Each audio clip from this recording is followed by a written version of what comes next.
Hey, welcome. We have with us today Dr. Samson Liu, who is going to be speaking at the 2019 DEO Summit, How to Grow Through Practice Acquisitions and De Novos. And there's probably not too many people better in the industry, and we have some of the other speakers who would be as well, some of the best. But Dr. Liu, given your experience in the past, I don't even know, 36 months, I would say you're one of the most qualified people to talk about this. So maybe you can tell the audience here a little bit about yourself and a little bit about your story as they can expect coming up here in the summit.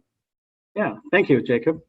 So just a little bit about myself. I worked for Heartland Dental for the last 18 out of 20 years, starting as a dentist, and I still practice every week.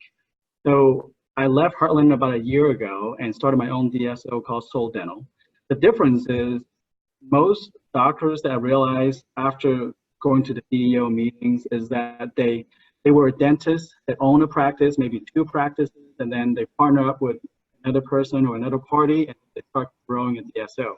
So for me, it's interesting that I joined as a dentist to Heartland as an employee. So all this time that I was with Heartland for the last 18, 20 years, I've never actually owned a practice. So my path to a DSO journey is different for most traditional DSO path, where I actually have 18 years of experience as a dentist and operational experience. When I left Heartland, I was the executive vice president of clinical affairs, where basically I oversee the clinical operations system. So I know a lot about the operational aspect of a dental practice, but I never actually bought a single practice. So I'm going to share some of the things and the mistakes that I made in November when I talk at the DEO of, just because you think you know a lot in the industry, and when you come out there, it's like you might not know as much as you think. And so it was a very humbling and enlightening journey. Hopefully, I can share some insights, lessons learned to other people that want to do their own group, inspire to. Yeah, and that's one of my favorite things about listening to you talk and about you as a person is you come at it very humbly and you're very open and you wear your heart on your sleeve, and there's really, you're out there to really help folks who are listening. And so for that reason, I'm extra excited. So maybe you can give folks, first of all, we have the title as, how to grow from 0 to 25 locations. Let's just say, is that true? Did you actually, I know the answer to this, but did you actually go from 0 to 25 locations in around a year? Yeah, so this is summer of 2019. So we started about 13 months ago, bought our first practice. And so today we have 27 locations. And so it sounds like a lot, and it is a lot, and a lot of hard work. I'm not saying that everything's smooth sailing and press the Shazam button and everything is, is easy. So it is true, and it's a lot of work, and I hope to share all the mistakes that I have made, lessons learned, so that other people can do it better than I can, because I am growing fast in the first year, but doesn't mean that it's always better. There's so many ways to do this. No, it's just a different path that I chose. Yeah, and it's inspirational. I think a lot of people would probably look at that and say, well, that's a little more than I would want to do or can do. But certainly you're out there chopping through the forest for people and learning rapidly and sharing some of that, which is it's pretty dang cool. So maybe you give everyone a taste of what are some of the lessons that you've learned on a high level that you're probably going to dive deeper into that, are kind of the keys to growing this quickly for yourself. Yeah.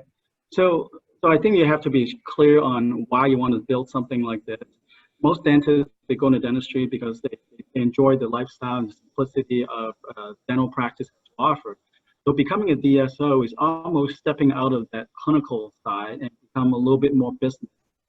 And so it comes with a different sets of pros and cons and rewards and challenges. And you have to enjoy the complexity of growing a business such as a DSO, which is highly complex the bigger you are. And then you can thrive from that and figure out how to deliver care in a better way. I believe it's a better way than solo practice can. So you have to be committed to a better vision. And when you grow, you have to figure out how do you hire people that are really good around you to help you build the dream together. And that's what we did. When I left Heartland, I was very fortunate that I have a very good team of 3 people that came with me. And so together we were able to not go this alone, which I highly encourage everybody to not go this alone and really try to find strong support teams around you to build vision and dream. It's such important wisdom, you know, as folks are kind of getting to that 3, 4, 5, 6 locations, 10 locations. At some point, you've got to bring on not just an executive team, but a really powerful executive team. And one of the keys, it sounds like, for you is that you knew that from the very beginning. Yeah, I was very lucky. And a lot of people that start their own group, and it's probably natural progression. They might have an operational person or an office manager or a right-handed person that they really trust, find a financial background or HR background. But to me, no matter who they are, they have to share your vision. You have to communicate. And then as you grow, you have to. My business engine is about affiliations with practices, and I do very little de novos. So for me, when we do affiliations, so it's just like finding a partner. How are you going to really communicate your vision of your company, what you want to do to support them, and make sure you get into alignment? The sooner you can get there, the more clarity you can achieve for your company. It's actually better for your model, whatever model it is, because for every model, there is the right doctor, the right practice that is for you. So the key is just defining what that is and communicating that very early on, instead of trying to find your way. The longer it takes, and it actually causes confusion, delays growth of the business. Amazing. So if you want to hear more from Dr. Liu, hear the full story, the ups and downs, the trials and tribulations, join us at the DEO Summit in Orlando, November 7th through 9th. Dr. Liu and a few other incredible speakers with incredible experience are going to share their wisdom with you and help you achieve your vision faster. Thanks, Dr. Liu. Can't wait for a few months here. Thank you. Thank you. All right. We'll see you.